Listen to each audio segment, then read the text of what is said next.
नमस्कार 4 पीएम पर आप सभी का स्वागत है। आखिर शुभेंदु अधिकारी ने इस्तीफा क्यों दिया? क्या अब ममता बनर्जी का विधानसभा जाने का रास्ता साफ हो गया?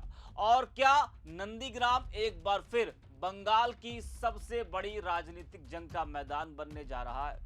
पश्चिम बंगाल की राजनीति में इस वक्त सबसे ज्यादा चर्चा इसी सवाल की है, क्योंकि सत्ता बदल चुकी है। 15 साल बाद ममता बनर्जी की सरकार चली गई। बीजेपी पहली बार बंगाल की सत्ता तक पहुंच गई और मुख्यमंत्री बने वही शुभेंदु अधिकारी, जिन्होंने कभी ममता बनर्जी के सबसे भरोसेमंद सिपाही के तौर पर राजनीति की थी। लेकिन अब कहानी में नया मोड़ आ गया है। मुख्यमंत्री बनने के बाद शुभेंदु अधिकारी ने नंदीग्राम सीट से इस्तीफा दे दिया है। वही नंदीग्राम जिसने ममता बनर्जी को आंदोलन से सत्ता तक पहुंचाया, वही नंदीग्राम जिसने बंगाल की राजनीति की दिशा बदल दी थी। दरअसल शुभेंदु अधिकारी ने इस चुनाव में 2 सीटों नंदीग्राम और भवानीपुर से जीत हासिल की थी।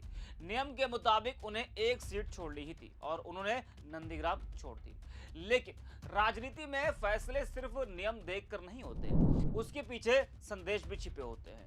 अब चर्चा तेज है कि ममता बनर्जी इसी नंदीग्राम से उपचुनाव लड़ सकती हैं, यानी जिस जमीन से उनका सबसे बड़ा राजनीतिक संघर्ष जुड़ा रहा, उसी जमीन से वो विधानसभा में वापसी की कोशिश भी कर सकती हैं। लेकिन चर्चा इससे पहले यह भी हुई कि ममता बनर्जी यूसुफ पठान को इस्तीफा दिलवाकर वो लोकसभा जा सकती हैं। जी हां, यानी कि यूसुफ पठान की सीट से वो लोकसभा का उपचुनाव लड़कर राष्ट्रीय स्तर पर बीजेपी को घेर सकती है। दोस्तों, आपको बता दें कि पश्चिम बंगाल के मुख्यमंत्री शुभेंदु अधिकारी ने नंदीग्राम विधानसभा सीट से इस्तीफा दे दिया है और उन्होंने पश्चिम बंगाल विधानसभा चुनाव में नंदीग्राम और भवानीपुर विधानसभा सीट पर बंपर वोटों के साथ जीत हासिल की थी, जैसे कि हमने पहले आपको बताया।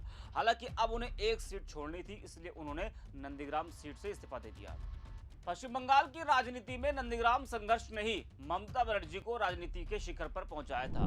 उसी नंदीग्राम सीट पर शुभेंदु अधिकारी ने 9000 से ज्यादा वोटों के अंतर से टीएमसी के उम्मीदवार पवित्र कर को हराया था और भवानीपुर से ममता को हराया। वैसे यह दूसरी बार है जब ममता बनर्जी को शुभेंदु अधिकारी के सामने हार का सामना करना पड़ा। 2021 के चुनाव में भी शुभेंदु अधिकारी ने नंदीग्राम सीट पर ममता बनर्जी को हराया था। इसके बाद ममता बनर्जी ने भवानीपुर सीट से उपचुनाव लड़ा और जीत गई।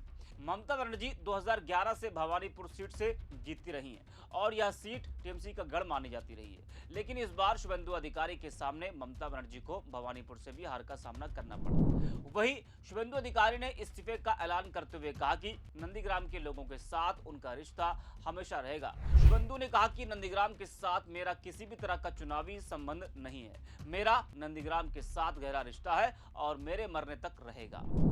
अब सवाल है कि पश्चिम बंगाल की राजनीति में जिस नंदीग्राम संघर्ष ने ममता बनर्जी को राजनीति के शिखर तक पहुंचाया था, आखिर उसी नंदीग्राम सीट को जीतने के बाद शुभेंदु अधिकारी ने क्यों छोड़ दिया? भवानीपुर क्यों नहीं?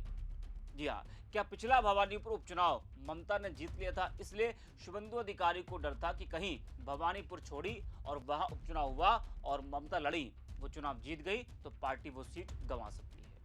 वैसे बीच में खबर आई कि ममता बनर्जी लोकसभा जाने की तैयारी कर रही हैं, वो भी अपने सांसद को इस्तीफा दिलवाकर वो लोकसभा जाने का रास्ता बना रही हैं। जी हाँ, सत्ता गंवाने के बाद ममता बनर्जी अभी भी अपने वजूद को बचाने के जुगत में लगी हैं। सूत्रों की माने तो ममता बनर्जी अब संसद के रास्ते अपनी खोई हुई जमीन वापस पाने की जुगत में है और इसके लिए उन्होंने बहरामपुर लोकसभा सीट को चुना है, जहां से वर्तमान में पूर्व क्रिकेटर यूसुफ पठान सांसद हैं।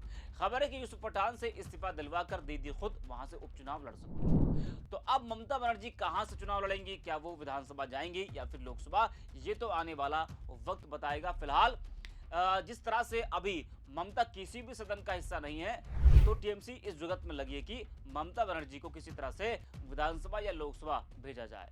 लोकसभा जाकर वो राष्ट्रीय स्तर पर बीजेपी को घेर सकती हैं, इसलिए लोकसभा जाने के चांसेस ज्यादा लग रहे हैं। लेकिन सवाल है कि वो अपने किस सांसद को इस्तीफा दिलवाएंगी, यूसुफ पठान को या फिर किसी और को। वही ममता बनर्जी ने शुक्रवार को टीएमसी नेताओं के साथ एक बैठक भी की।